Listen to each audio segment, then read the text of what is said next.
Welcome to Fourth Falls, part of the Wilds in Brevard, North Carolina. Got a group of Christian school students that are swimming here, kind of just looking at the waterfall, enjoying it. That large cold front that we had this past week just passed through the area and the sun has come out behind it. Temperature is a nice 73 degrees, but temperatures will gradually cool throughout the rest of the week.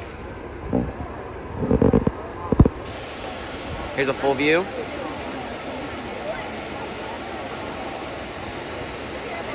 Soon enough, you'll see this under snow in a few months.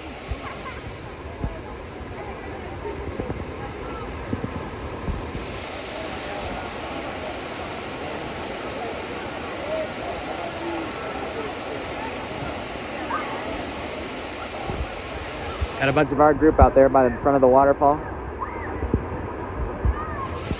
Beautiful. Absolutely beautiful. Up there you can see there's a rock sticking out of the mountain up there.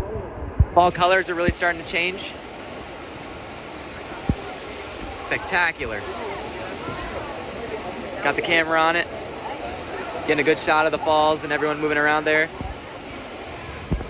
Big crew out here. Long climb back up too. Over and out is indeed.